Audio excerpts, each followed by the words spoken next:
En octobre 1967, une nouvelle venant de Bolivie parcourt le monde. Le légendaire guerriero Ernesto Che Guevara est mort. Pendant presque un an, il a lutté avec un groupe de combattants contre une armée de plusieurs milliers d'hommes. Les militaires boliviens affirment que le Che serait tombé au combat.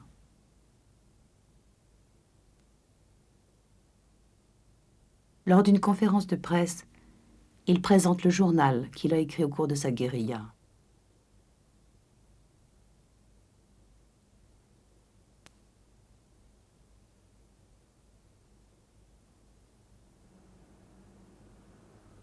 Cuba, février 1961, le Che devient ministre de l'Industrie. Il a 33 ans.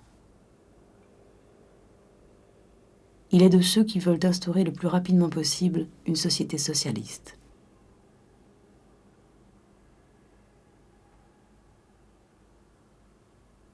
C'est le temps du renouveau et de l'enthousiasme. Le Che dit qu'abattre la dictature, c'était facile. Ce qui est difficile, c'est de créer une société nouvelle. Il dit aussi que le socialisme doit créer un homme nouveau, sinon il ne servira à rien.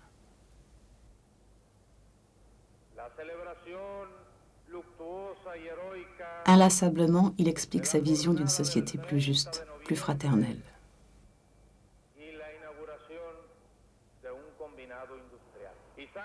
Pour y arriver, il est parfois dur, sévère, impose une discipline stricte, presque militaire.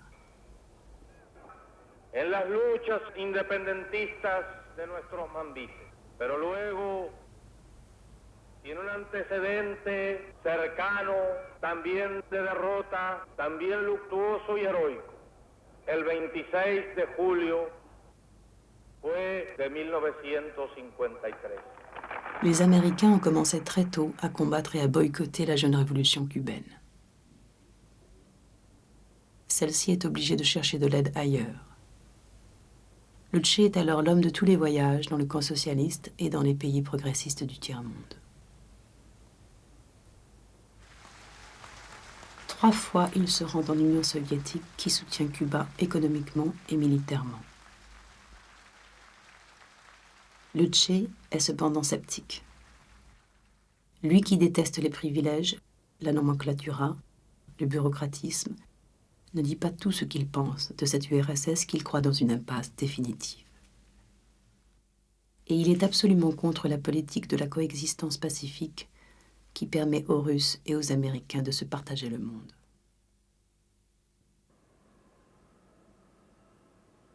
C'est l'époque de la guerre du Vietnam. Le Che prononce alors la phrase devenue célèbre des 2-3 Vietnam qu'il faut créer pour s'opposer aux Américains.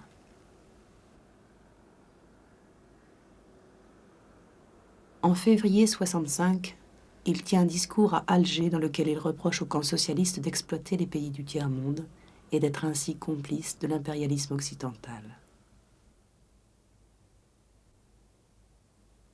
2 semaines plus tard, il rentre à La Havane où il est attendu par une délégation du gouvernement.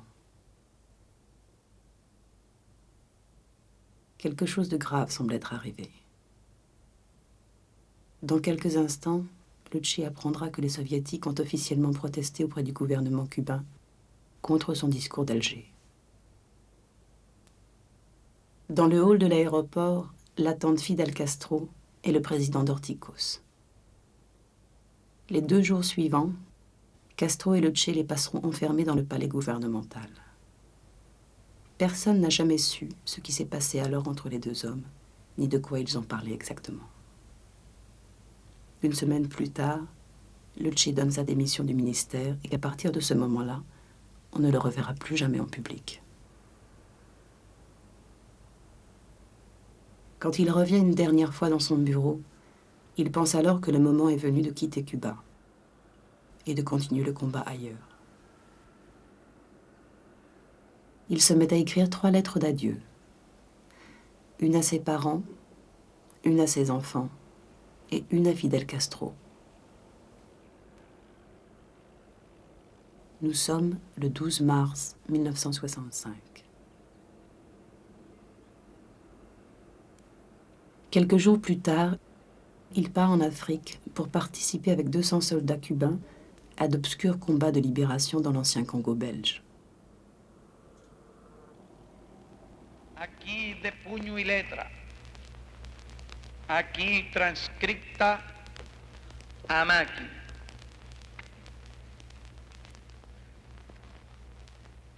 Del compañero Ernesto Guevara.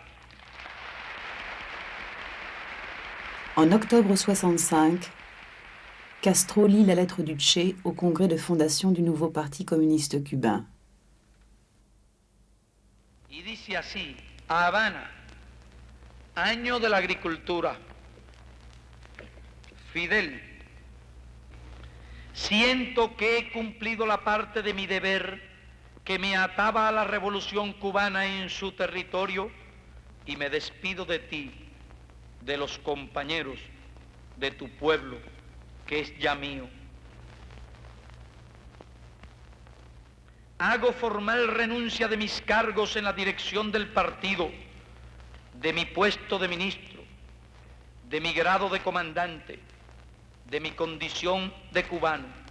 Nada legal me ata a Cuba, solo lazos de otra clase que no se pueden romper como los nombramientos. Haciendo un recuento de mi vida pasada, creo haber trabajado con suficiente honradez y dedicación para consolidar el triunfo revolucionario. Otras tierras del mundo reclaman el concurso de mis modestos esfuerzos. Y llegó la hora de separarnos. Sépase que lo hago con una mezcla de alegría y dolor. Aquí dejo lo más puro de mis esperanzas de constructor y lo más querido entre mis seres queridos. Y dejo un pueblo que me admitió como un hijo. Eso lacera una parte de mi espíritu. Que no dejo a mis hijos ni mujer nada material y no me apena. Me alegra que así sea, que no pido nada para ellos, pues el Estado les dará lo suficiente para vivir y educarse.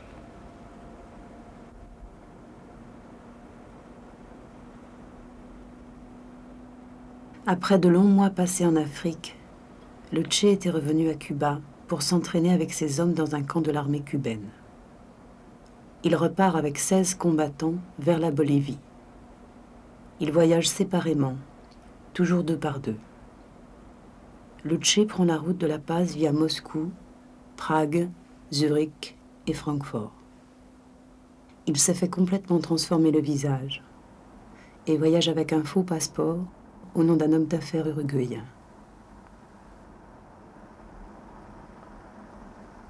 Il arrive à La Paz l'après-midi du 3 novembre 1966.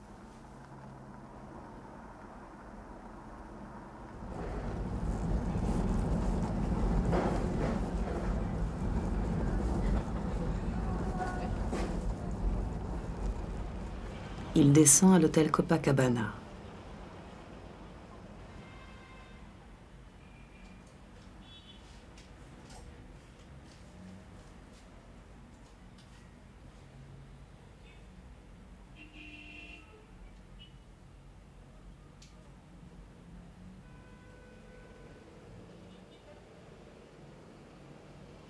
Cet après-midi-là, il a rendez-vous avec une jeune femme d'origine juive allemande qui a passé son enfance en Argentine.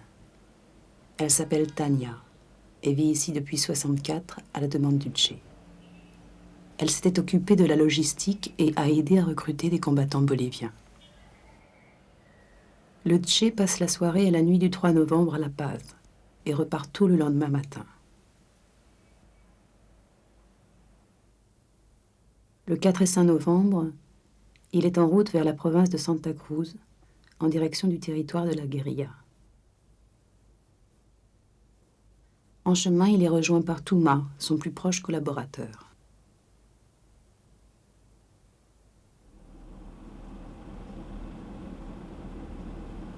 Le soir du 6 novembre, ils arrivent à la Casa di Calamina, en pleine forêt, au milieu d'une région traversée par plusieurs rivières, difficile d'accès et très peu habitée. La ferme servira de base de départ à la guérilla. Le lendemain, le Che commence à écrire son journal. D'abord dans une espèce de cahier d'écolier, plus tard dans un agenda allemand qu'il a acheté lors de son passage à Francfort. 7 novembre 1966. Une nouvelle étape commence aujourd'hui. Nous sommes arrivés de nuit à la ferme. Le voyage a été assez bon.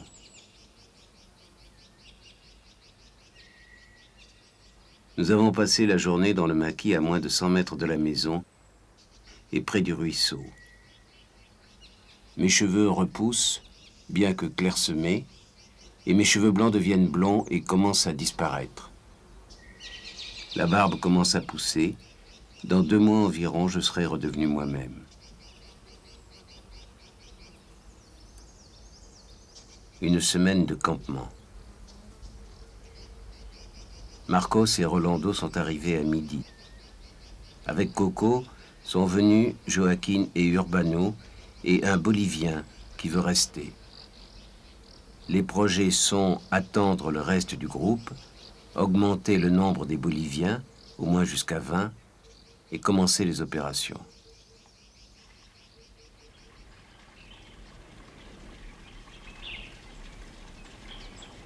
La guérilla a installé des campements dans la forêt autour de la rivière Nakahuazú, à quelques heures de marche de la Casa de Calamina. Elle a creusé des caves pour y cacher des armes, de la nourriture et des médicaments, dont certains destinés au Che pour soigner son asthme.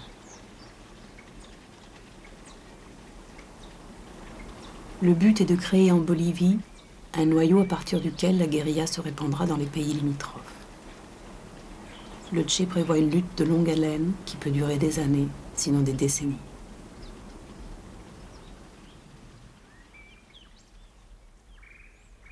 Au départ, ils sont 50 guérilleros, dont 30 Boliviens, 16 Cubains, 3 Péruviens et 2 Argentins.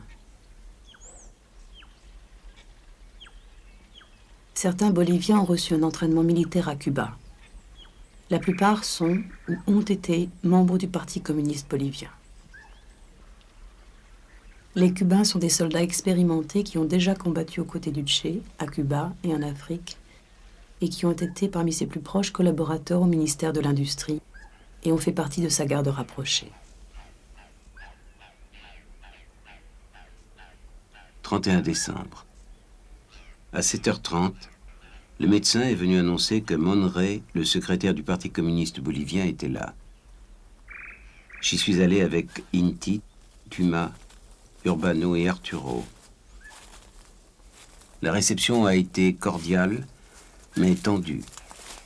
Une question planait dans l'air. Qu'est-ce que tu veux? La conversation a commencé avec des généralités, mais elle est vite passée aux problèmes fondamentaux. La direction politico-militaire de la lutte lui reviendrait à lui, dans la mesure où la révolution se déroulerait en terre bolivienne. Je ne pouvais en aucun cas accepter. Le chef militaire, ce serait moi, et je n'acceptais pas d'ambiguïté là-dessus.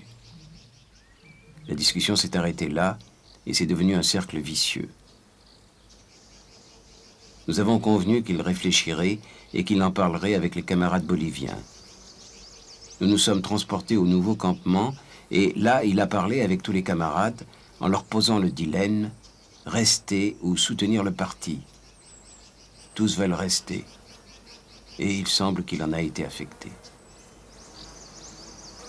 Por acá, cerca, de este campamento central, donde ahora indudablemente no deja de embargarle a uno la nostalgia, la tristeza, pero también el recuerdo de gente heroica que dio su vida por uno de los ideales más grandes, que es el de cambiar la sociedad, que es el de hacer la revolución, que es el de, desde abajo, ir juntándose con los más pobres, con los más desheredados, que son los campesinos.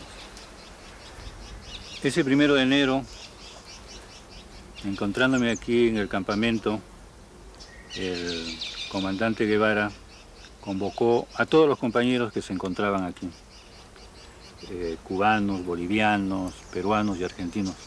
Los convocó en este mismo campamento central, alrededor, todos formaron un círculo y el Che, parado, empezó a hacer un breve resumen de la conversación con Monge.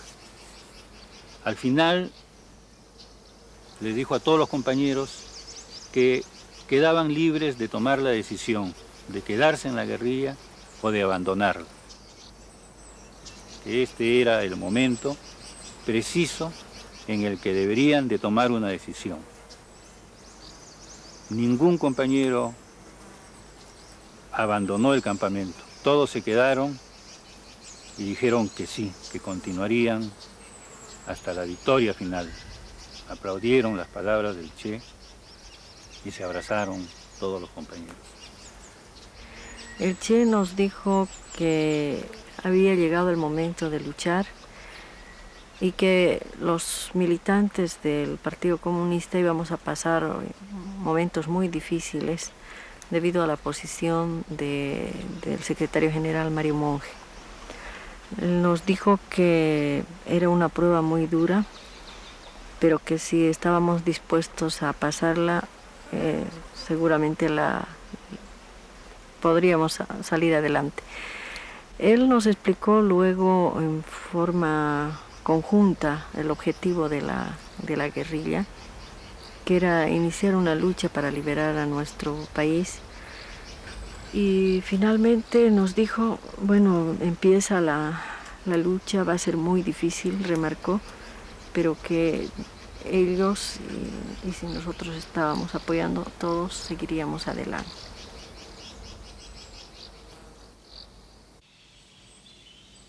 « 31 janvier, dernier jour de campement.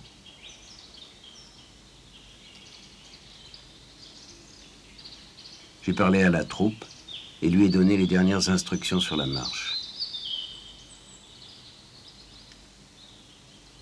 Tania est partie. Maintenant commence l'étape proprement guérilla et nous allons éprouver la troupe.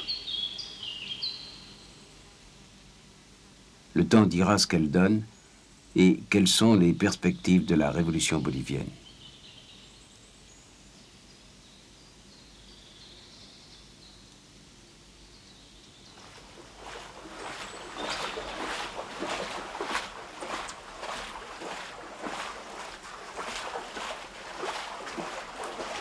Nous avons marché depuis le matin jusqu'à 4 heures de l'après-midi avec un arrêt de 2 heures pour prendre une soupe à midi.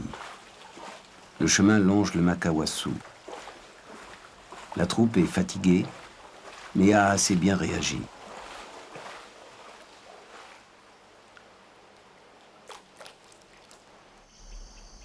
J'ai perdu presque 15 livres et je peux marcher avec aisance bien que le mal au dos se fasse insupportable.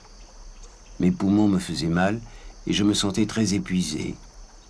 En arrivant au sommet de la colline la plus haute, j'ai eu une espèce d'évanouissement. À partir de ce moment-là, je marche à force de volonté. La hauteur maxima de la zone est de 1420 mètres. On y domine une vaste région qui embrase le Rio Grande, l'embouchure du Makawasu et une partie du Rosita. J'ai attendu que tout le monde soit réuni et j'ai parlé alors de ce que signifiait l'effort pour arriver au Rosita en expliquant comment ce genre de sacrifice était une introduction à ce que nous aurions à supporter dans l'avenir.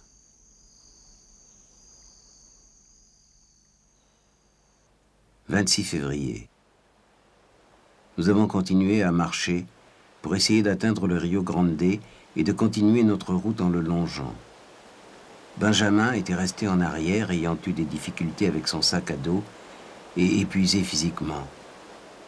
Quand il nous a rejoints, il a fait un mouvement brusque et il est tombé à l'eau. Il ne savait pas nager. Le courant était très fort et il l'a entraîné alors qu'il avait encore pied. Nous avons couru lui porter secours, mais au moment où nous enlevions nos vêtements, il a disparu dans un trou d'eau. Et le courant l'a emporté au loin. Au bout de 5 minutes, nous avons perdu tout espoir. C'était un garçon faible et malhabile, avec une grande volonté de vaincre. L'épreuve a été plus forte que lui. Son physique ne l'a pas aidé. Et nous avons maintenant notre baptême de la mort au bord du Rio Grande. Et ceci de façon absurde.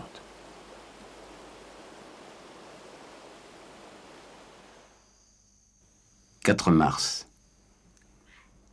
Les chasseurs ont tué 2 petits singes, un perroquet et un pigeon, qui ont constitué notre repas. Les hommes sont encore faibles, et les Boliviens ne tiendront pas tous le coup. Le moral et le physique se détériorent de jour en jour.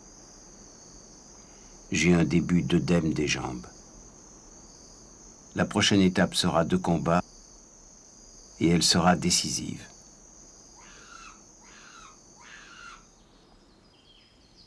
Entre-temps, 2 membres de l'arrière-garde ont déserté et ont dénoncé la guérilla à l'armée. Celle-ci a envahi le camp central et y a trouvé les caches avec les armes et des photos, ce qui lui permettra d'arrêter à La Paz des membres de la coordination.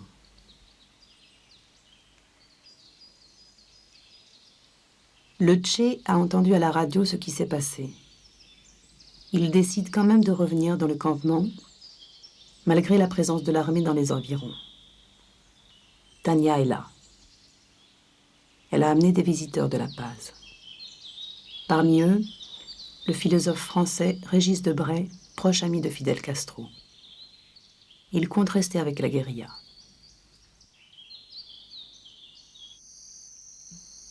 « 23 mars. Journée d'action guerrière. À 8 heures passées, Coco est arrivé au pas de course nous informer qu'une section de l'armée était tombée dans l'embuscade. Il y a eu 7 morts, 14 prisonniers en bon état et 4 blessés.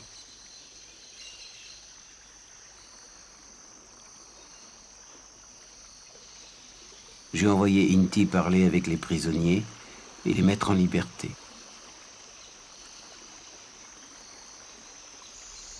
Fue aquí la primera emboscada donde cayeron 7 soldados. Vinimos a recogerlos porque los militares de alto grado nos obligaban. Desconfiaban de todos los de Lagunilla, de todos los que son del pueblo. Yo en mi condición de agricultor de ese entonces vine. Estando recogiendo los muertos, sufrí una herida por acá. Y había por acá un muerto, 7 en total había.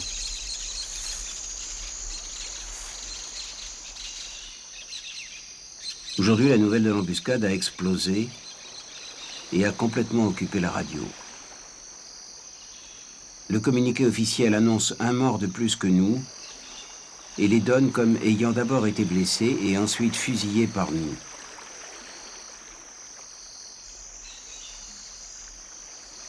Bueno, los del ejército sobre los guerrilleros decían que gente extranjera no pueden venir a nuestro país. Es nuestra obligación combatirlo todos.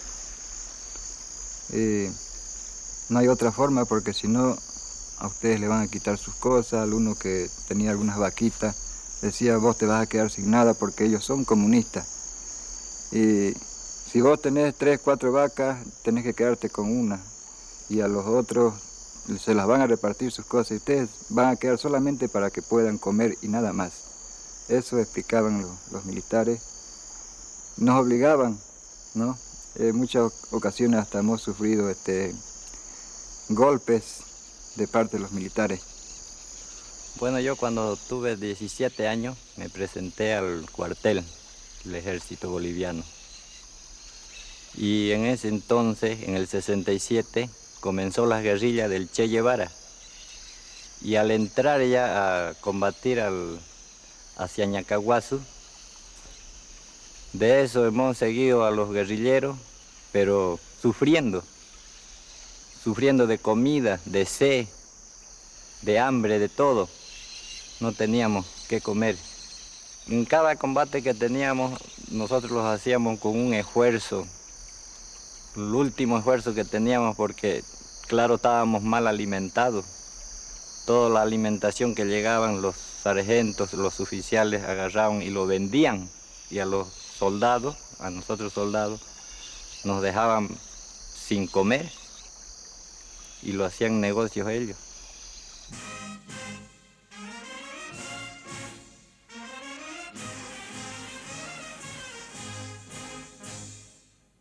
La Bolivie est l'un des pays les plus pauvres d'Amérique latine, avec le plus grand nombre de putschs militaires.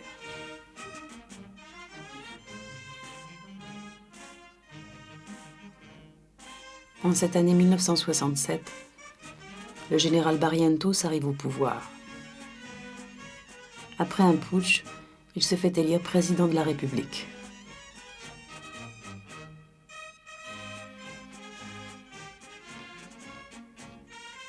C'est le chef d'état-major de l'armée, Ovando, qui l'intronise au Parlement.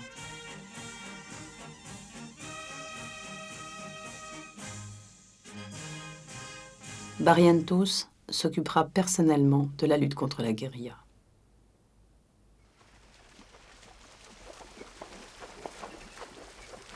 On a rédigé le communiqué numéro 1 qu'on tâchera de faire parvenir aux journalistes de Camiri. Au peuple bolivien.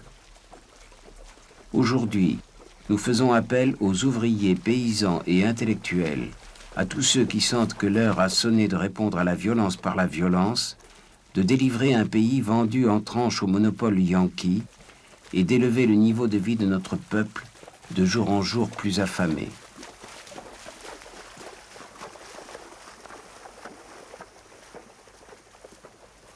Un seul journal a publié le communiqué. Il est aussitôt interdit, son rédacteur en chef arrêté.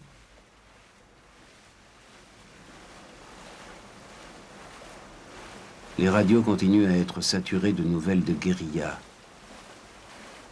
Nous sommes entourés de 2000 hommes dans un rayon de 120 km et l'encerclement se resserre, complété par des bombardements au napalm. Ils ont déterminé notre position avec une absolue précision entre le Yaqui et le Nakwazu, et je crains qu'ils ne fassent quelques mouvements d'encerclement.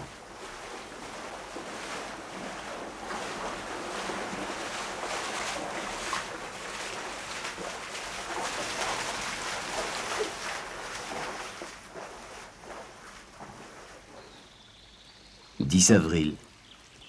Le jour s'est levé sans grand événement, tandis que nous nous préparions à quitter la rivière. Au milieu de la matinée est arrivé El Negro, très agité, pour nous dire que 15 soldats descendaient la rivière. Inti avait été prévenir Rolando, qui se trouvait en embuscade. Il ne restait plus rien à faire que d'attendre, et c'est ce qu'on a fait. J'ai envoyé Tuma pour qu'il se tienne prêt à nous apporter des nouvelles, et les premières informations sont vite arrivées. Et elles étaient désagréables. El Rubio était blessé à mort, et c'est mort qu'on l'a ramené à notre campement. Une balle dans la tête.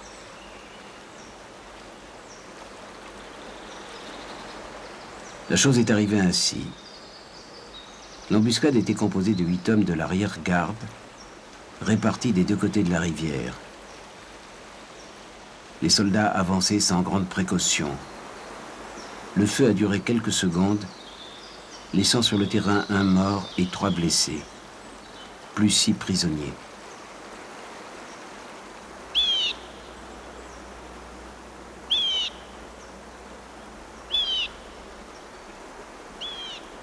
Dans la matinée, nous avons commencé à transporter toutes les affaires et nous avons enterré El Rubio dans une petite fosse à fleur de terre, étant donné le manque d'outils. À 6h30, j'ai réuni tous les combattants pour évoquer un peu le souvenir de Rubio et préciser que le premier sang versé a été du sang cubain.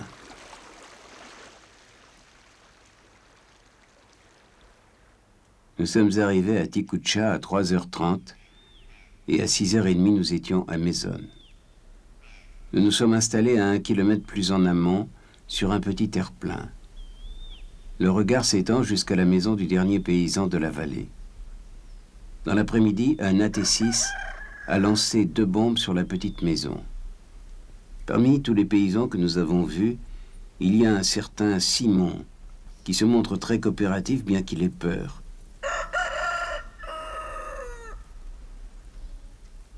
« 25 avril.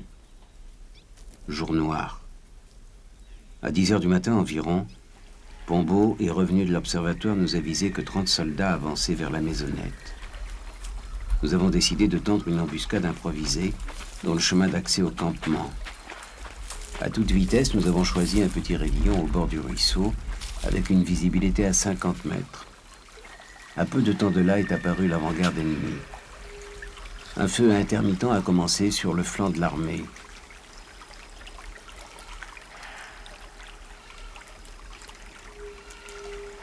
Yo tendí a echarle como este palo. Otros se tendían a echar la carga y lo patearon a ese que iba atrás la carga, porque la bala pasaba. Yo eché un palo, eché de barriga, un palo como este. Y ahí cuando ha venido el soldado ya adelante, más arriba hacia el campamento, alzar la carga. Vamos, yo venía ahí con mi carga, pues cuando ahí estaba tendido el soldado. Y estaba soltándolo la carga, estaba tapado la rezada, yo el palo, de los muertos y así. Los guerrilleros, no, eso yo no los he visto, pues no se dejan ver. Pero los muertos aquí, la habían estado aquí, era allí. No lo he visto yo, los guerrilleros, ¿por qué?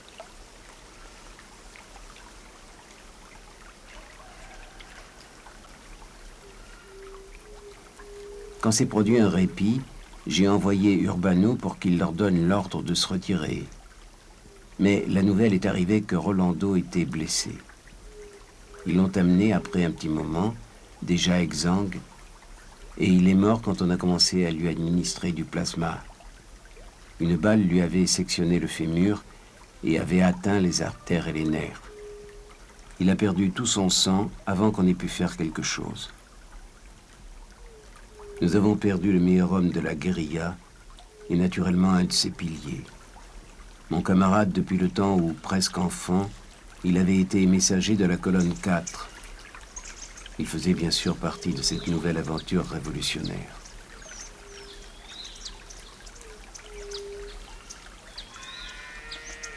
Le reste a été une lente opération de retraite en emmenant tout et le cadavre de Rolando. À 3 heures, nous avons enterré le mort sous une faible couche de terre.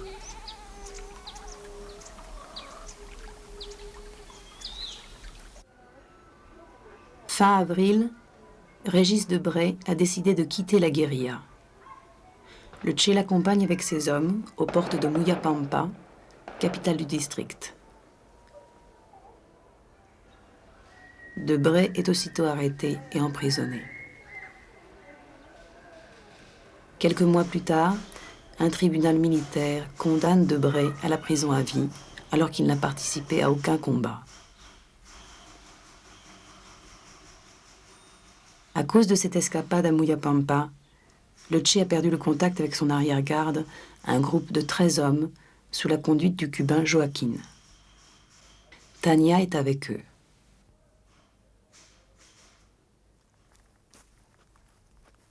« 14 mai. Nous sommes partis de bonne heure, sans grand courage, pour arriver au lac de Pirirenda. Avant de partir, j'ai réuni tous les hommes et je leur ai fait des observations sur les problèmes auxquels nous nous heurtions, particulièrement celui de la nourriture. Nous avons tué aujourd'hui 2 grands oiseaux et un cacaré, ce qui nous permet d'économiser de la nourriture et d'avoir des réserves pour 2 jours.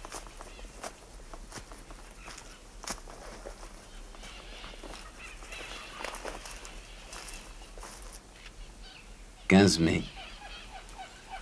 Rien à signaler.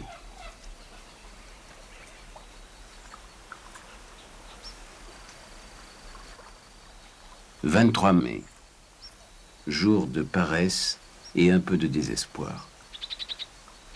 De toutes les merveilles promises, il n'y avait qu'un peu de vieille canne et le pressoir était inutilisable. Il y a aujourd'hui 6 mois que la guérilla a commencé officiellement, avec mon arrivée.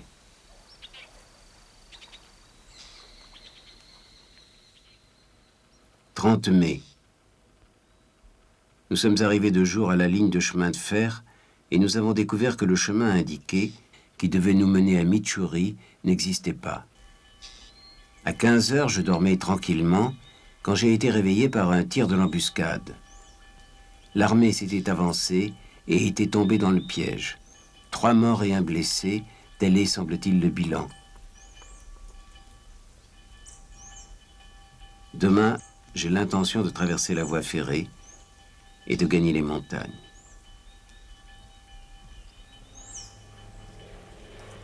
En mai, le président Barrientos instaure l'état de siège. Des centaines de personnes sont arrêtées.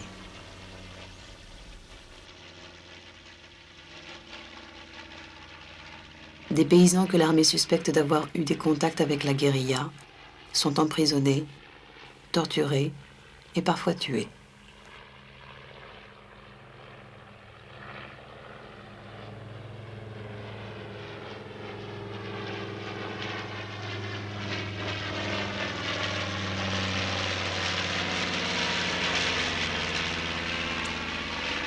On donne les nouvelles de l'état de siège et de la menace de soulèvement des mineurs. Ce qui est intéressant, c'est le bouleversement politique du pays. La fabuleuse quantité de pactes et de contre-pactes qu'il y a dans l'air. On a rarement vu aussi clairement le rôle catalyseur que peut jouer la guérilla.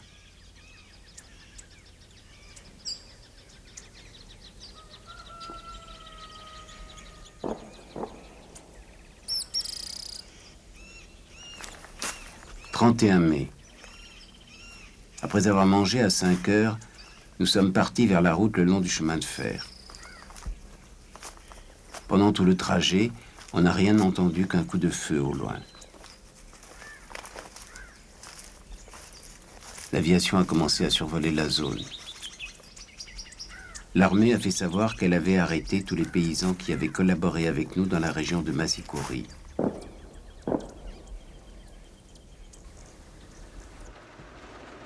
3 juin. Journée tranquille. Nous sommes restés en embuscade, mais l'armée n'a pas avancé. Un petit avion a simplement survolé la zone pendant quelques minutes. Vers 17 heures est passé un camion de l'armée avec 2 soldats enveloppés dans des couvertures, allongés sur les banquettes de la voiture. Je n'ai pas eu le courage de tirer, et mon cerveau n'a pas fonctionné assez vite pour que j'aie l'idée de l'arrêter. Nous l'avons laissé passer. Dans la soirée, le vent du sud s'est levé, accompagné d'une pluie fine qui a duré toute la nuit.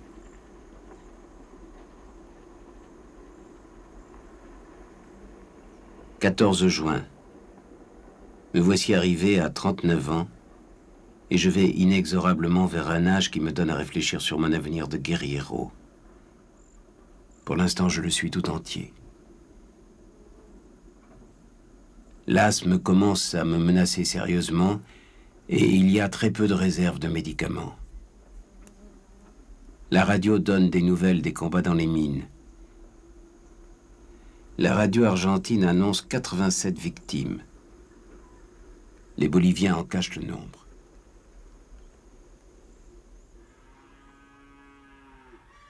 25 juin. Nous sommes arrivés à 16 heures à Piraille. Dans cet endroit, il y a 3 maisons. Nous avons choisi l'une d'elles pour y camper. Mon asthme continue à s'aggraver et maintenant il m'empêche de bien dormir. Yo llegué del campo y le pregunto a mi señora y dice, ¿quiénes son estos? Le digo yo, ¿no? Estos son los guerrilleros, me dice. Y de ahí me pidieron alojamiento. Y yo le cedí. Y de luego ya me dijeron que si podía venderles un ternero para la carne. Y ellos entraron, a mí no me dejaron entrar al corral, ellos buscaron. Y hallaron una vaquilla de 2 años. Y ellos mismos lo han enlazado y lo trajeron acá adentro. Y ellos lo han carneado. Así que después ya me saludaron todo y que no había ningún inconveniente con ellos, que no es como dice el ejército de que nosotros somos unas personas malas, todo. Así me contaron ellos. Y habían 3 mulas ahí, 2 mulas y un caballo blanco había.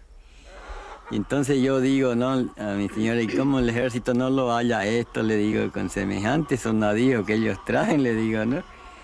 Y inmediatamente juntaron fuego, todo, trajeron agua y se pusieron a hacer la comida. Este cuadro que encerraron representa las 4 decenas que encerraron en el... Claro, le teníamos miedo realmente porque los interpretaban mal, de que eran unas personas malas, ¿no? Que eran abusivas, que lo obligaban a uno que vaya al combate con ellos, le daban armas inclusive, ¿no? Y le teníamos miedo, pero en resumidas cuentas eran unas personas muy caballeras, muy honradas, muy buenas, ¿no?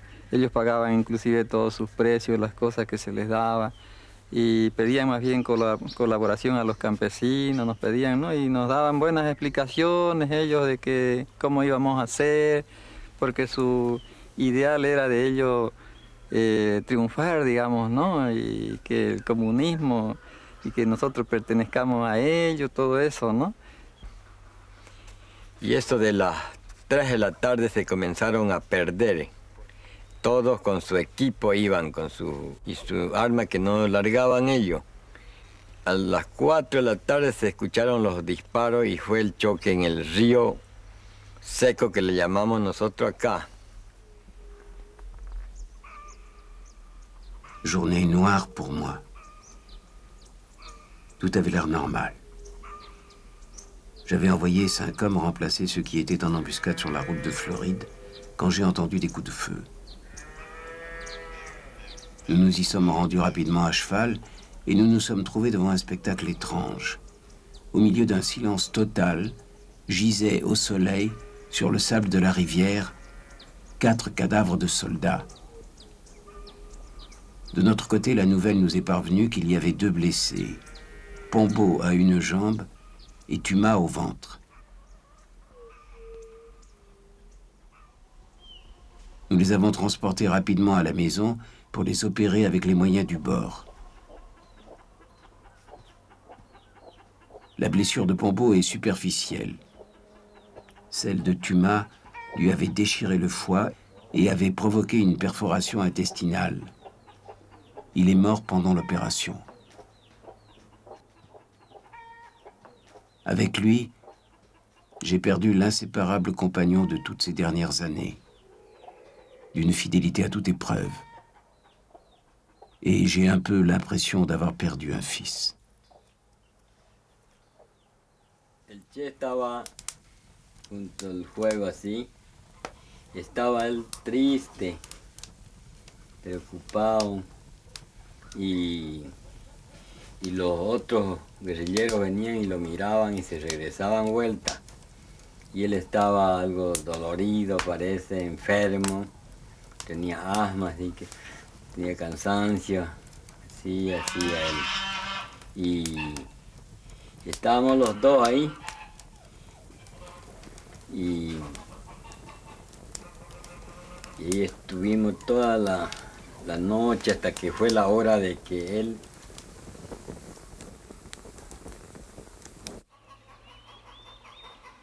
Après avoir rempli la triste tâche d'enterrer bien mal Tuma, nous avons poursuivi notre chemin.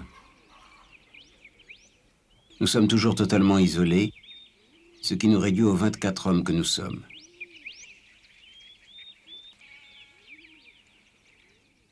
« 30 juin. Barrientos a donné une conférence de presse au cours de laquelle il a admis ma présence, mais prédit que je serai liquidé en quelques jours. Il a servi sa kyrielle habituelle de stupidité, nous traitant de rats et de vipères. Et il a réitéré son intention de châtier Debré. Ils prétendent que je suis l'instigateur de l'insurrection dans les mines.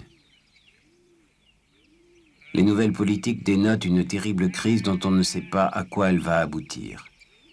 Le gouvernement se désintègre rapidement. Dommage que nous n'ayons pas 100 hommes de plus en ce moment.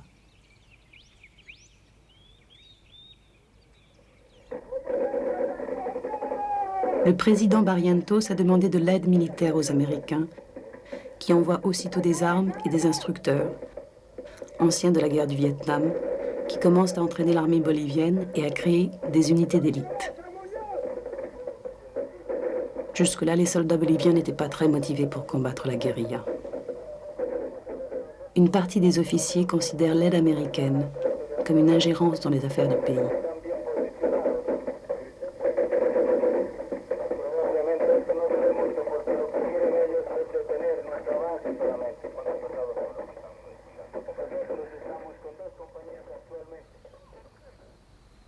« 1er juillet.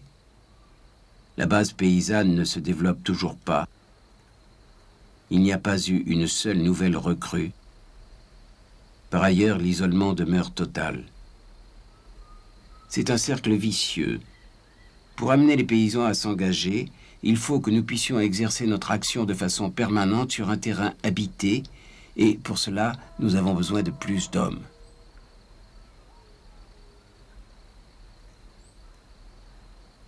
7 août. Anselmo, le vieux cheval, est mort aujourd'hui. Il ne nous en reste plus qu'un pour porter les charges. Aujourd'hui, il y a exactement 9 mois que nous sommes arrivés ici et que la guérilla s'est constituée. Des 6 premiers camarades, 2 sont morts, 1 a disparu et 2 sont blessés. Et moi, je reste avec mon asthme et je ne sais comment m'en débarrasser.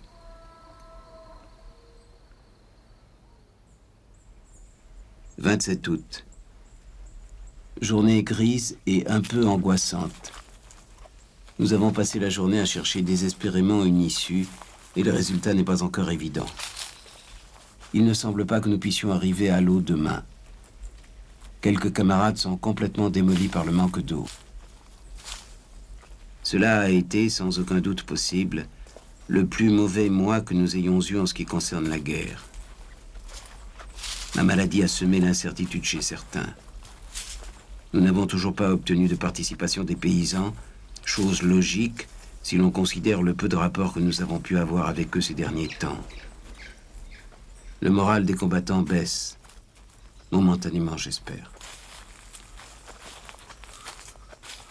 Le 3 septembre, le Che apprend par la radio que son arrière-garde est tombée dans un guet-apens de l'armée au bord du Rio Grande et qu'elle a été complètement anéantie. Tania a été abattue par les soldats en traversant la rivière.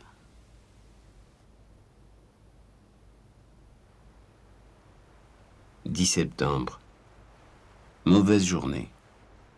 J'ai traversé la rivière à la nage avec la mule, mais j'ai perdu mes chaussures dans la traversée et maintenant je dois porter des sandales, ce qui ne m'amuse pas du tout. En outre, des avions et des hélicoptères ont survolé la zone. La radio a annoncé ce matin que Barrientos affirmait que j'étais mort depuis longtemps et que tout ça, c'était de la propagande. Et ce soir, qu'il offrait 50 000 pesos pour les renseignements qui permettraient de me capturer mort ou vif.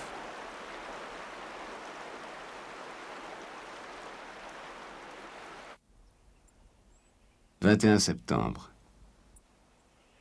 Nous sommes partis à 3 heures, avec un bon clair de lune, et nous avons marché jusqu'à 9 heures à peu près, sans rencontrer âme qui vive, et en passant à des hauteurs de 2040 mètres. À ce moment-là, nous avons rencontré 2 vachers qui nous ont indiqué le chemin vers Alto Seco. Nous avions encore 2 lieues à faire.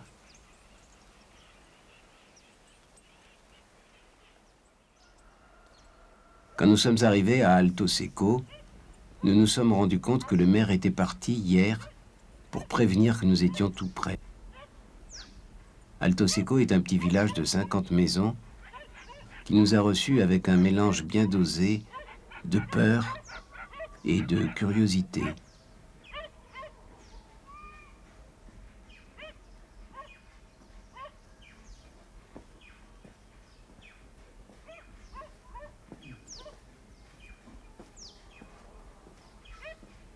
mañana del 22 de septiembre, más o menos a la madrugada, a las 5 de la mañana, yo escuché pasos por acá por la plaza y escuché que charlaban una gente aquí en mi puerta. Nosotros somos los guerrilleros, me dijo. Y me dijo, vamos a charlar con ustedes, vamos a dialogar. Usted es la maestra, ¿no? ¿Y su esposo dónde está? Me dijo, está aquí, ya va a salir. Entonces había una chica vivía aquí en esta casa y me llama, llamada Teófila Cortés. Me llama, señora, venga, me dice. Fui yo ahí a la casa, estaban 4 señores de los guerrilleros también, y que le habían hablado para que que les preste ahí adentro un campo para preparar desayuno para su tropa. Entonces yo he ido y hemos estado hablando un poquito cuando hemos visto que bajaba un señor con una mula, montado en una mula por acá, ha llegado por esta parte. Y estaba allí otro guerrillero al frente, sentado con su olla, y me dice él, ese que viene es nuestro jefe. Han venido a las 7 de la noche. Ha venido adentrado el que le decían jefe, por entonces que no sabíamos nosotros que era el Che. Y me dice, aquí vamos a hacer la reunión. ¿Qué pensaban de las guerrillas? Me dijo. Claro, yo media asustada le digo, yo dice que ustedes eran malos, le digo que se servían de los campesinos y después no les pagaban. Eso es falso, señora, porque a nosotros lo que nos han traicionado son los campesinos, me dijo. Nosotros estamos luchando por la gente pobre, por la gente humilde, pero sin embargo no hemos tenido respuesta de ellos. En eso ya comenzó a adentrar la gente, que ellos fueron así casa por casa, iban tocando y sacando siquiera una persona de cada casa, cada domicilio. Más o menos unas 30 personas se han reunido aquí. Ha comenzado el que ha dirigido la reunión, ha sido el Inti Peredo, no ha sido el jefe. Como le digo, se notaba muy cansado y él no podía mucho hablar. Entonces él ha dirigido la reunión, dijo, los hemos reunido para que ustedes no vayan a pensar que nosotros somos gente mala, que venimos a hacerles algún daño aquí. Solamente estamos luchando por la gente pobre, por la gente desposeída, dijo. Más o menos ha durado la reunión 1 hora y media, sí. Dans la soirée, Inti a fait une réunion dans la salle de classe où il a expliqué à un groupe de 15 paysans étonnés et silencieux les buts de notre révolution. L'instituteur a été le seul à intervenir. Il a posé une foule de questions sur le socialisme.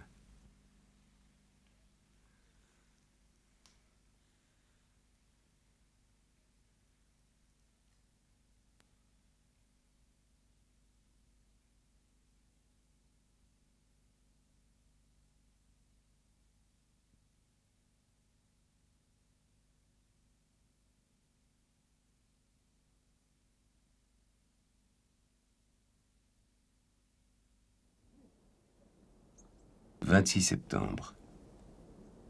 Nous sommes arrivés à l'aube à Pikachu. Tout le monde était en fête. C'est le point le plus élevé que nous ayons atteint, 2280 mètres. Les paysans nous ont très bien traités et nous avons continué sans trop de crainte, bien qu'Ovando, le chef de l'état-major, ait annoncé ma capture d'un moment à l'autre. Han llegado de mañanita, oscuro el día. Más o menos a la hora que han llegado ustedes. Ellos han llegado de 2 en 2. El Che adelante montado en una mula. Han llegado y nos han llamado a la gente que nos llegamos de aquí. Ellos querían luchar por nosotros, que no nos asustemos, no disparemos, porque ellos no hemos vendido a nadie. Todo era falso lo que decían, que engañaban a la gente. Coco nos ha llamado aquí harta en la cancha. Cantaba el Coco, ha cantado, pues no es que quería compartir con nosotros. Cantaba. Quería compartir, quería decir hasta que tu perrito cantaba. Eso le que no juzgamos, tenía una alegría el de vernos nosotros, gente pobre, gente humilde, porque en todas las partes que ha llegado nadie lo ha esperado. Solamente aquí nosotros lo hemos esperado. Eso ha hablado, estoy viva yo. Eso han hablado por 1,000 veces aquí. Y a mi hijito, yo con mi guagua alcanzándoles chiche por acá. Tú, varoncito, sos hombre, corajudo, fuerte, pero vamos a luchar por vos, porque vivas feliz, vos le decían a mí. Y le hacía así su carita. El Che mirando ahí sentado, porque era monte, aquí era monte. Sentadito con su gorra verde y su pipa. Fume, fume, sin dejar, no dejaba de fumar él. Contento él. Y un cántaro de chicha grande así, tengo ahí hasta ahora. Ese le he alcanzado redondilla todita la gente. El Inti Perero, la mula lo ató ahí, se desgranaba de gusano de su panza.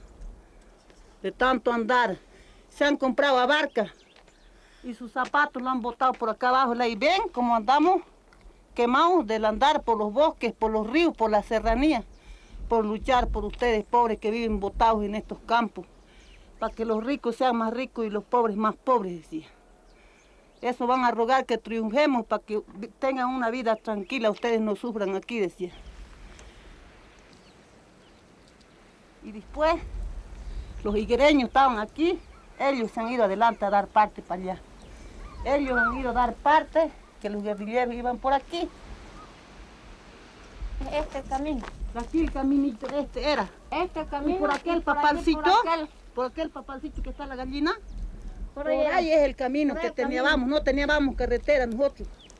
No teníamos, era ese caminito. En arrivant à la Higuera, tout a changé. Tous les hommes avaient disparu. Il n'y avait que quelques femmes. Coco est allé dans la maison du télégraphiste et il a apporté une communication du 22 où le sous-préfet de Vallée-Grande informe le maire qu'on a appris la présence de guerrilleros dans la zone et que tout renseignement doit être communiqué. L'avant-garde est partie à 13h pour essayer d'arriver à Jagoué.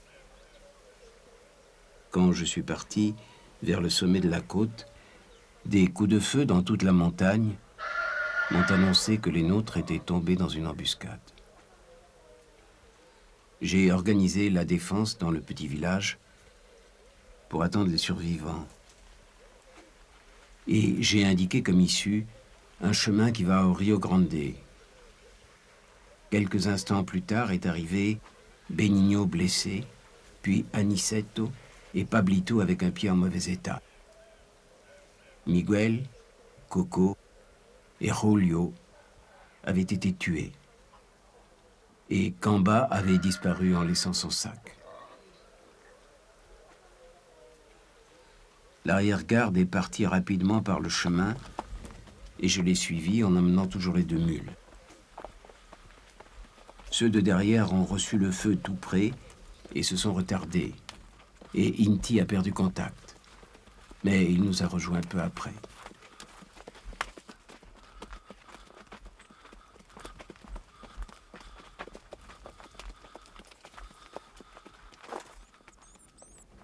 « 27 septembre. À 4 heures, nous avons repris la marche en essayant de trouver un endroit par où monter. Il y avait une colline en face, pelée et d'apparence inoffensive. Nous avons grimpé un peu plus pour nous mettre à l'abri de l'aviation dans un petit bois. Dans la matinée, nous avons vu monter sur une colline voisine une colonne de soldats. Elle transportait des objets qui brillaient au soleil. Et plus tard, à midi, on a entendu des coups de feu isolés et quelques rafales, puis des cris. « Il est là, sors de là, tu vas sortir ou non ?» accompagnés de coups de feu. Nous ne savons pas ce que l'homme est devenu et nous pensons que c'était peut-être Camba.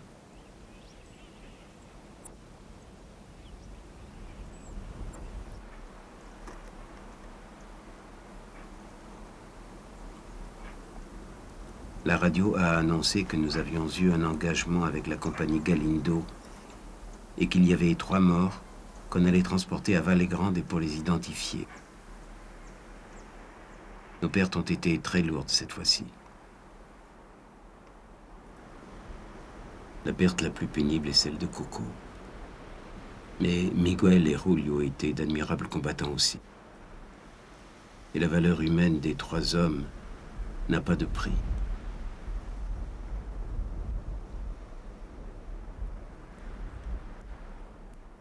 « 28 septembre, jour d'angoisse, qu'à un certain moment nous avons cru être le dernier. On a apporté de l'eau à l'aube, et presque aussitôt Inti et Willy sont allés reconnaître une autre descente possible vers le canyon.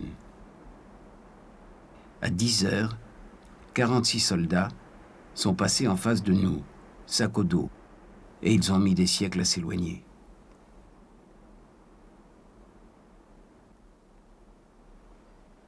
« 30 septembre. Encore un jour de tension. Dans la matinée, Radio Balmaceda du Chili annonce que, de sources officielles de l'armée, on savait que Che Guevara était traqué dans un canyon sauvage.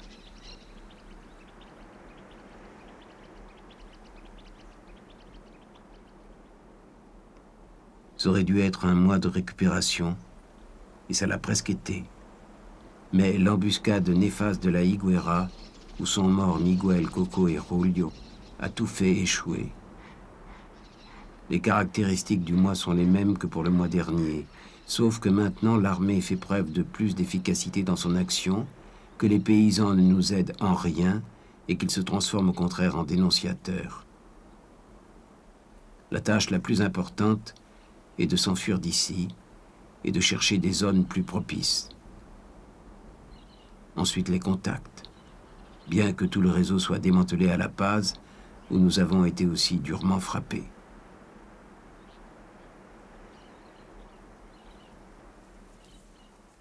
« 1er octobre.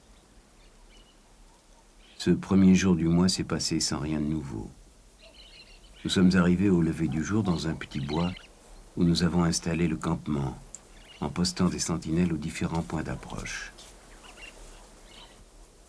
Pas la moindre trace des soldats de la journée. Mais des chevreaux conduits par des chiens bergers sont passés près de nos positions et ces derniers ont aboyé.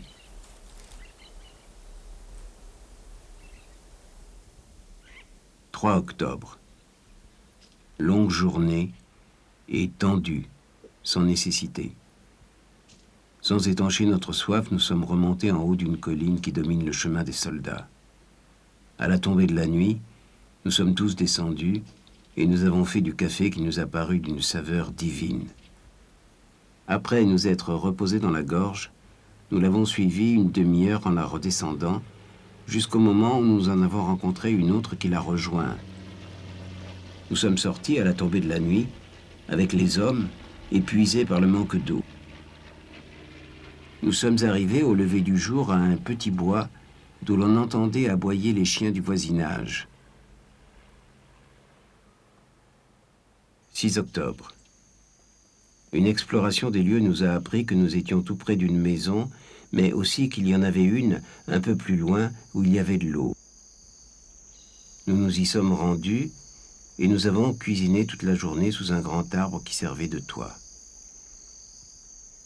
Je n'étais pas tranquille parce que nous nous trouvions en plein jour, près d'endroits quelque peu habités, et que nous restions dans un creux. La radio chilienne fait état d'une nouvelle censurée, comme quoi il y a 1800 hommes dans la région à nos trousses. 7 octobre. Les 11 mois depuis lesquels nous avons commencé la guérilla se sont terminés sans complications.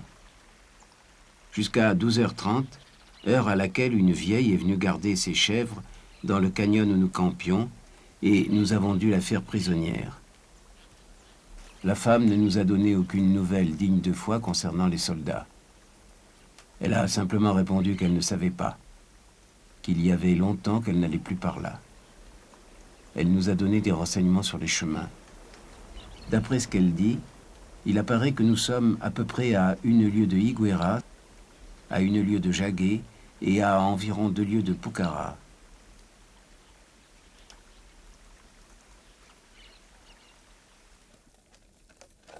À 17h30, Inti, Aniceto et Pablito ont été chez la vieille qui a une fille goîtreuse et une autre à moitié naine.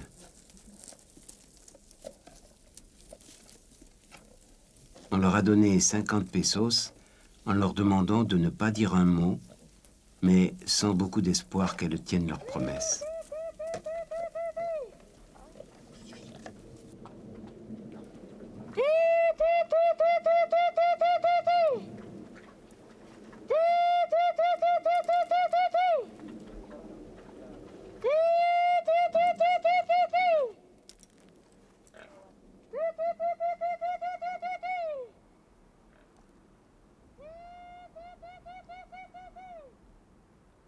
Nous sommes partis à 17 h avec un faible clair de lune.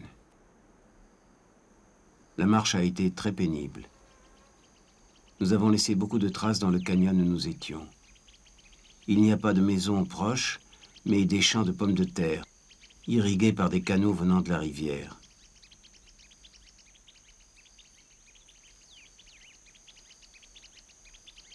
L'armée a donné une information bizarre au sujet de la présence de 250 hommes à Serrano qui doivent empêcher le passage des guérilleros encerclés et a situé la zone où nous sommes réfugiés entre Lacero et Loro.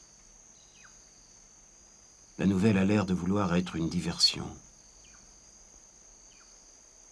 Ici, le journal s'arrête.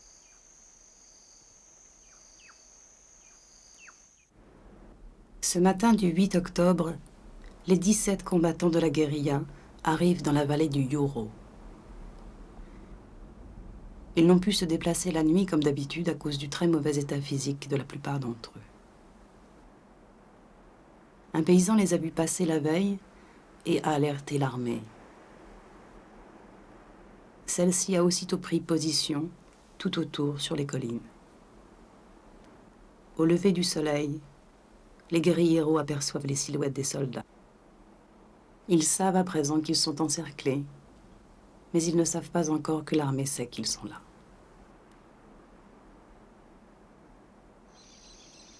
Le Che réunit ses hommes et fait une analyse de la situation. Il décide qu'ils vont d'abord se cacher en bas, dans le fond de la vallée, mais qu'ils se défendront si l'armée les attaque. Il constate que leur seule chance de s'en sortir est de tenir jusqu'à la tombée de la nuit. Il indique des lieux de rassemblement dans les environs s'ils devaient se perdre de vue pendant les combats. Il envoie 2 hommes aux 2 bouts de la vallée. Ils reviennent et confirment qu'ils sont complètement encerclés. Le combat commence vers 11h30. L'armée tire des obus sur les positions supposées des guérilleros. Ceux-ci répliquent avec leurs fusils. Plusieurs soldats et officiers sont tués ou blessés.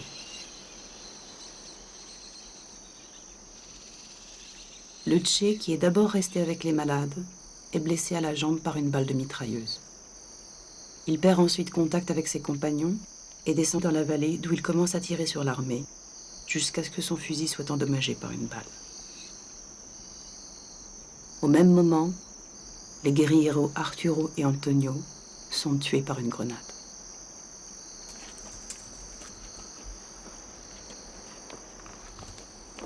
Le Che monte ce chemin et tombe sur le camarade Willy, un Bolivien qui l'aide à marcher.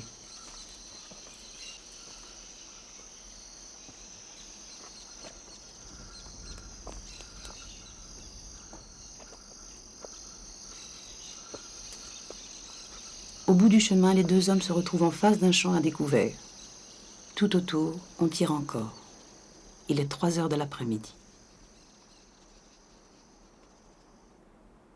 Cuando hubo muertos, muchos gritos de dolor, mucha bala, mucho disparo, a nosotros nos disparaban desde encima. Entonces, Choque dijo, vamos a ver.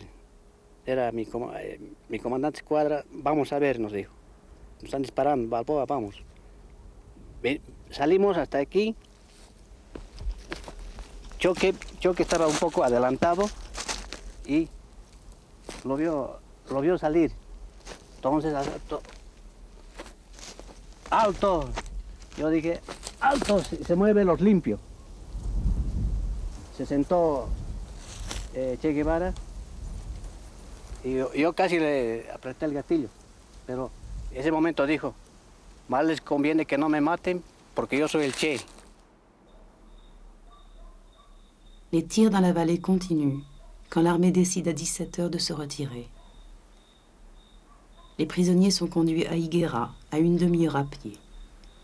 Les soldats morts et les deux guérilleros, Arturo et Antonio, sont portés sur des civières, suivis par le Che, bâillonnés et entourés de soldats.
Les prisonniers sont emmenés à la petite école du village.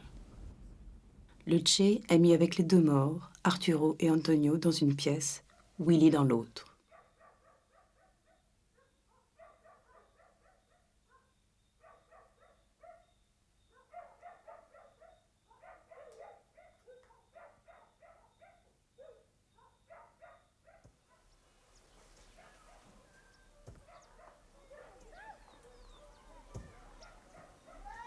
À 9 heures du soir, arrivent deux officiers supérieurs qui interrogent le Che pour savoir où se trouvent les autres guérilleros. Ils ne reçoivent pas de réponse. Ce soir-là, dans le village, on entend les cris et les chants des soldats qui fêtent leur victoire. Au même moment, à La Paz, le président Barrientos se réunit avec l'état-major de l'armée pour décider du sort du prisonnier. Le même soir, il ira dans la résidence de l'ambassadeur américain pour se concerter avec lui.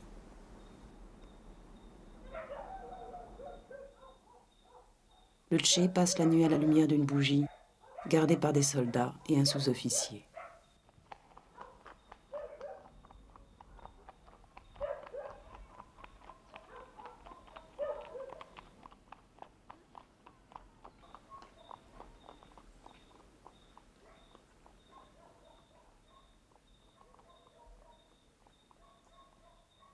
Le lendemain matin à 6 heures, un hélicoptère atterrit sur le champ derrière l'école.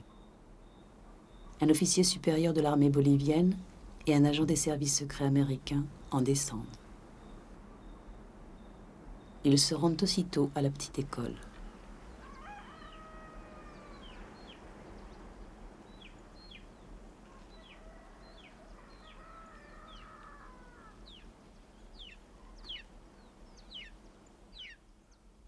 Le prisonnier est de nouveau interrogé. L'agent de la CIA, un exilé cubain, l'aurait insulté et maltraité. Un peu plus tard, celui-ci commence à photographier certaines pages du journal du Che. El día que lo capturaron al señor Guevara, llegó aquí a la higuera entre el día y la noche. Entonces nos quedamos impacientes hasta el día siguiente para poderlo ver. Entre comentarios estuvimos así en la noche. Al otro día, tan pronto amaneció, me levanté y me fui así a la escuela. Él estaba sentado, apoyado a la pared, detrás de la puerta, con las manos atrás. los pies juntos, muy demacrado. Los pies simplemente llevaba la plantilla de lo que parecía haber sido abarcas. Los pies estaban descubiertos, ultrajados. Su ropa completamente deteriorada, sucio, pálido, preocupado. Aunque cuando yo entré se portó amable, sonrió. Y ahí ya entramos en amistad. Y empezamos a conversar. Yo le pregunté por qué yo lo veo, le dije que usted es una persona psicóloga. Y usted con ese físico y esa inteligencia, ¿por qué usted tiene que verse así? Ideales. ¿Y su familia qué dice? Primero son mis ideales. ¿Tiene usted esposa? ¿Tiene hijos? Sí, tengo. Mira, me dice, yo creo que si me voy, si me llevan vivo, voy a hacer todo. Vas a tener un mejor futuro. La voy a hacer una escuela completa, una escuela moderna, y va a haber aquí todo lo indispensable, porque aquí no tienen nada. Va a haber tractores, se va a hacer caminos, estos son caminos de cabras. Aquí parece que la civilización no llegó jamás. Ojalá, le dije, algún día se le cumplieran sus deseos. La verdad que por eso mismo yo estoy aquí, porque hago carne de la situación en que se vive aquí, condiciones infrahumanas. Charlamos un rato cuando ya entró el militar y me dijo, ¿ya terminaron? Puede salirse.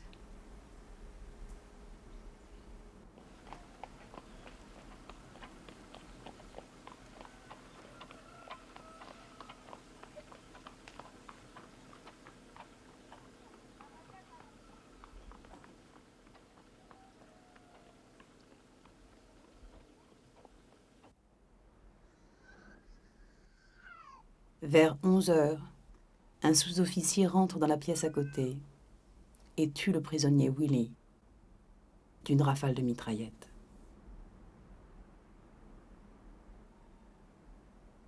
À midi, l'agent de la CIA avec quelques soldats vient chercher le Tché et le tire dehors pour le prendre en photo.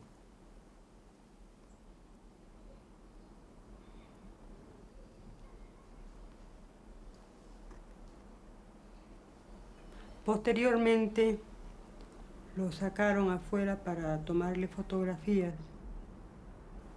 La gente mirábamos a su alrededor en grupos. Cuando yo noté que él buscaba afanosamente entre la gente a alguien, al final me llegó a ver a mí y me hizo señas, que me acerque. Me llamaba con la cabeza. Estaba ya con las manos adelante ya. Me llamó, traté de acercarme yo a él y me lo impidieron. Me dijeron de que no tenía por qué abrigarme.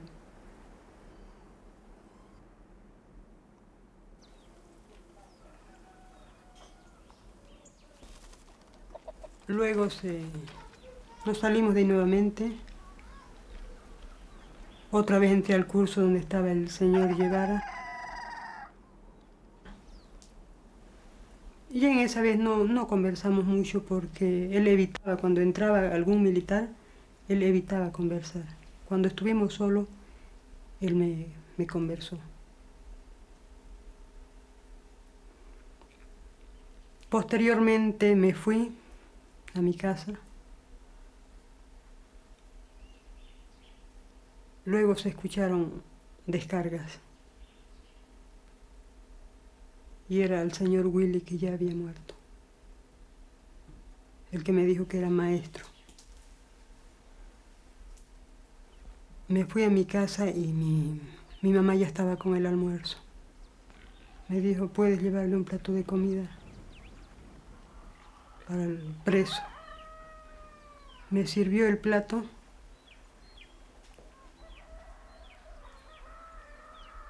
Cuando he vuelto a recoger, me dijo de que de mucho tiempo se había servido un plato de esa naturaleza, tan sabroso, me dijo. Yo voy a reconocer todo. Creo que me van a llevar ahora. Y tu nombre no me olvidaré. Recibí el plato y me fui. Mi mamá me rogaba que yo me siente a comer, pero no podía. Posteriormente accedí a almorzar. Estaba empezando a comer. Y no había nadie, como en este momento así, no había ni una persona. Nadie, era un misterio. Entre-temps, l'ordre est venu par radio de la présidence bolivienne d'exécuter le Che. Le colonel responsable, aidé par l'agent de la CIA, cherche un volontaire parmi les sous-officiers. 3 hommes se présentent. L'un d'eux, un certain Mario Terán, fait valoir que c'est son anniversaire ce jour-là. C'est lui qui est choisi. Terán s'approche de la petite école.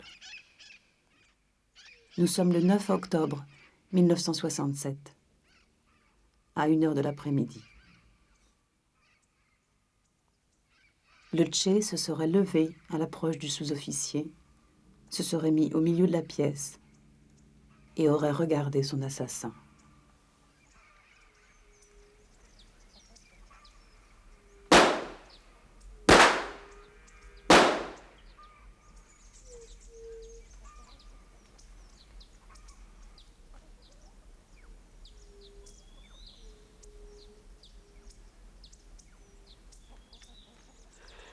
Comiendo estaba yo cuando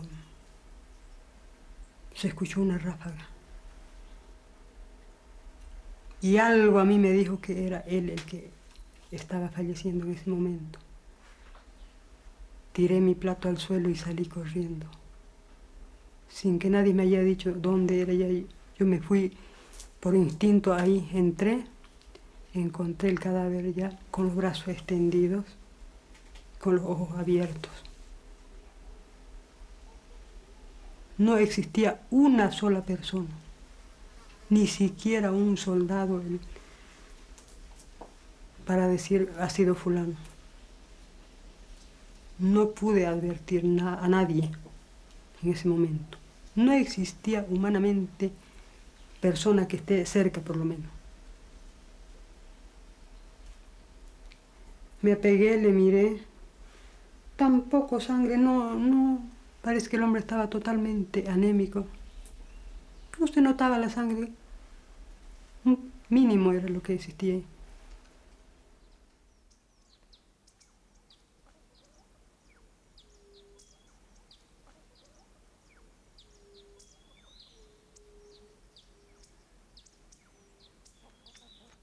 À 14h, le mort est transporté à Valle Grande, capitale du district.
Le cadavre d'Ucce est emmené à l'hôpital Seigneur de Malta.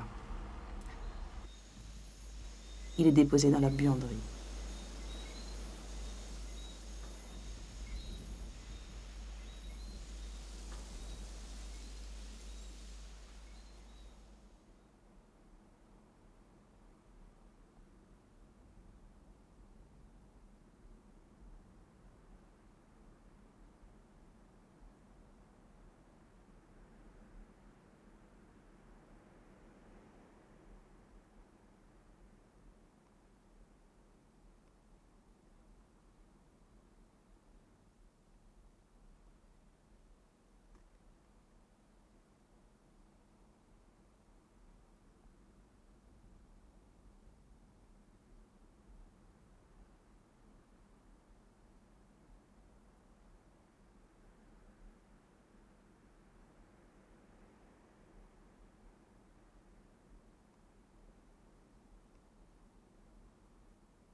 Le soir de l'arrestation d'Ucce, 6 des guérilleros survivants passaient dans les environs de Higuera.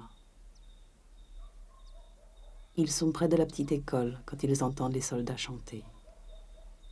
Le lendemain, ils voient repartir l'hélicoptère sans savoir qu'ils transportent le corps encore chaud de leur commandant.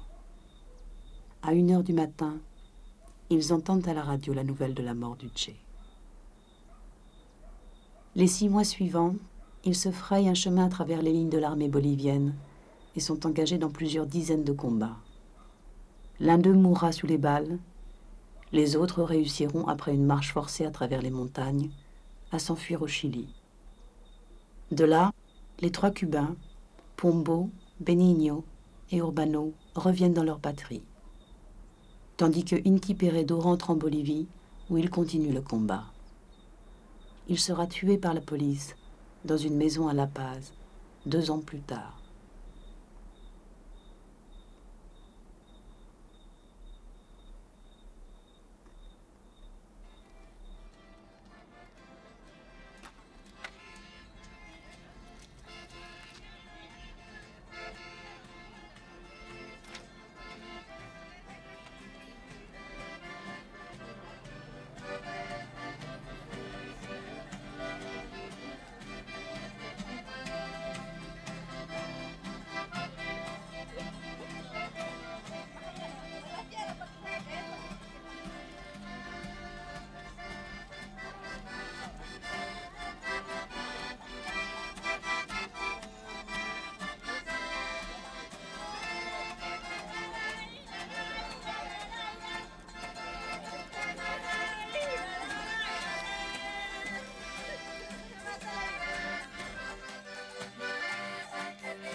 Llegan 8 días, pues.